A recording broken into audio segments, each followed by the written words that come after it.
catch with Luigi the Bat Boy in the bows of Yankee Stadium. I was kind of skipping him off the roof, and he was ducking, and it was a little crazy, but I just wanted to make sure my arm felt good and just to continue to play catch just a little bit and reassure Mel Stottlemyre, our pitching coach, that was going to be okay. Luigi Squeegee, former New York Yankee Bat Boy from 1998 to 2005. Here with Feds Magazine, Feds TV. Thank you guys for coming to my home.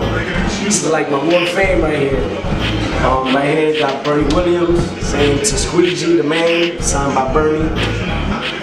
Here with Sonny Black at Derek Jeter's Turn 2 Foundation party.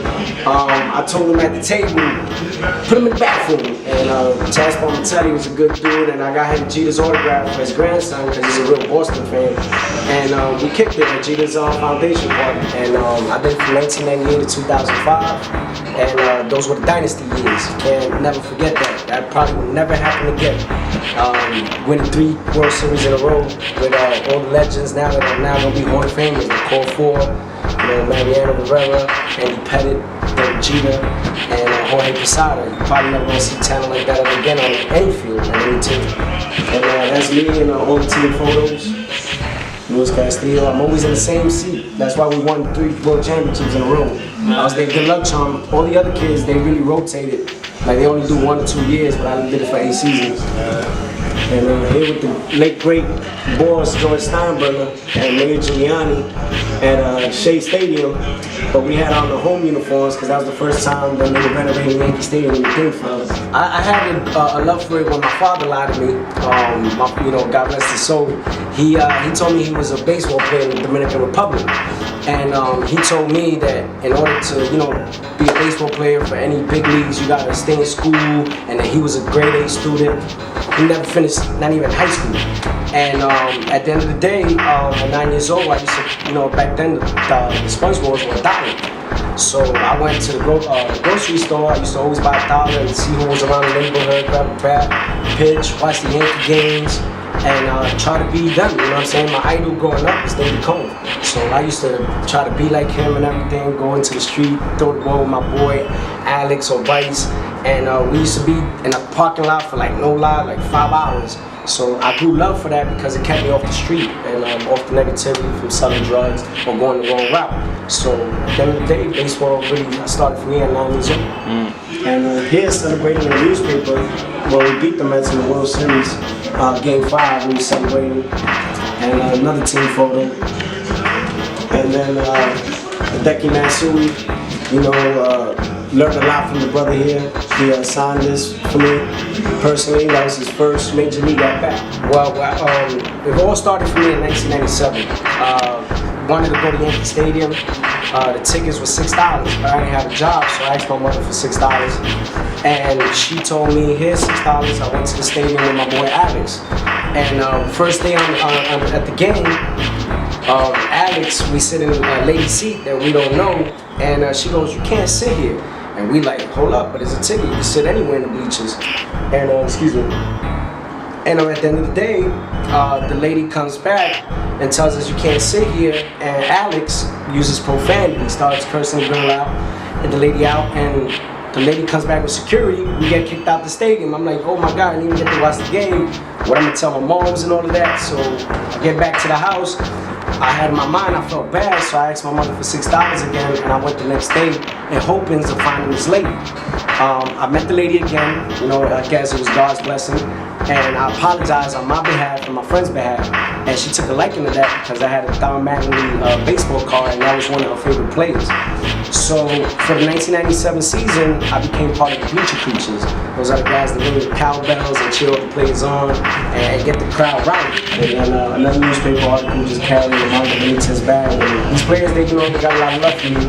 And we still in touch via Facebook or phone, and some of them come into this very apartment that you're in right now. Some of the blacks like Ruben Sierra, Ramiro Mendoza. You got Reese Soho has been here, and just keep in touch with the fellas, and it's not just baseball, it's a family thing. Through the lady, Tina Lewis, she was the queen of the bleachers, she ran the whole show. Okay. And at the end of the day, when I got involved with her, she took me under her wing as a son. And she took care of me at the games, bought me food, introduced me to everybody in this group. It's like 300 people, all different races. You got blacks, whites, Latinos, and it was pretty cool being the youngest kid there to experience this. And at the end of the day, I told her I wanted to be a Yankee bat boy. And she goes, "You really do?" She said, "I can help you with that." I thought she was lying to me at first. And she told me who to write a letter to, Sonny Hyatt in the front office in the Yankees. And everything else is history when Sonny Hyatt wrote back to me and said, "Welcome to the 1998 New York Yankees bat boy staff." Wow. When I was a Yankee bat boy, it was my 8 years put into one. Junior Pagan is a huge Yankee fan. He did this for me. My first year, we made history. 125 wins and 50 losses. The best team in baseball since 1927. It hasn't been done, and we broke a barrier of 125 wins. And then to top it off, David Wells pitches a perfect game. That's hard to do. So I got to witness a lot of monument things in that year, and then to top it off, we won the World Series against the San Diego Padres, and we got to celebrate. I got to celebrate with Derek Jeter. We did the ticker tape parade down the Canyon of Heroes in City Hall, and it was just a blessing that seeing them on TV and actually getting to witness it and being a part of it. And my name is going to be stamped in history forever. You could see me on all the Yankee team photos, Castillo, and being a part of that was just magnificent. That was just the first year. And these are the World Series rings. The letter that got me the job. You know, here with President Bill Clinton, myself, in the old Yankee Stadium. We got a good favorite friend, David Cohn, who pitched the perfect game. You know, on and off the field. This is Derek Jeter, who people say he don't curse, but he wrote to me, "I ain't signing shit." That's my boy G. Yeah, we went 3 years in a row. That's a dynasty. We actually went to 4 World Series in a row, but we lost in 01. And the first year, Rob Kakuza, the equipment manager, he was like, "Yo, you're a good luck charm." And we were standing in the clubhouse celebrating. You know, I see grown men drinking beer, so I had to be at 15. You know, we celebrated. You know what I mean? And nobody cared at that point. We all celebrated and enjoying the accomplishment. And at the end of the day, 99 comes around, we win again. Now I start traveling with the team in 99. 2000, we win again. They're like, "Hold up, we got something here with this kid." And then in 01, we go again. And that was the World Trade Center when that happened. Right, so we had to put the city back on the map.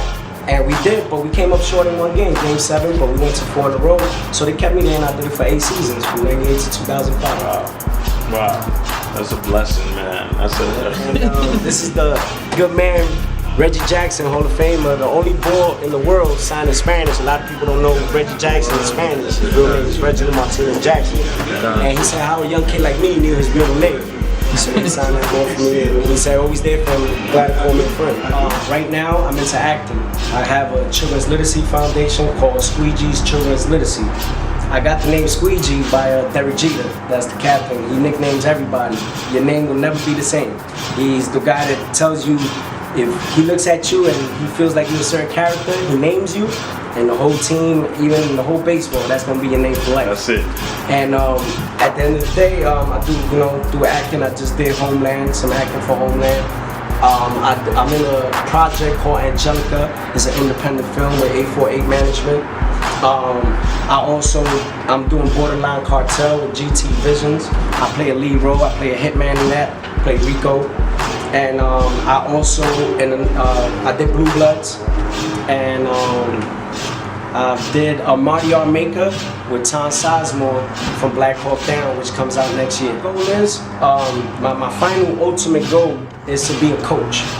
I want to be a baseball coach. I want to do it either start off in a high school or work my way back into the major leagues. Right. And that, because I have a lot of knowledge from a guy like Don Zimmer, who has so much ultimate knowledge. I got Derek Jeter, learned a lot from him. The way he leads example on the field. Tino Martinez, Joe Torre, one of the all-time great managers. So all that knowledge they gave me and how to practice on the field, train, I have all that knowledge and I want to give that back to the youth, the opportunity that I didn't get when I was younger, starting off at 9 years old.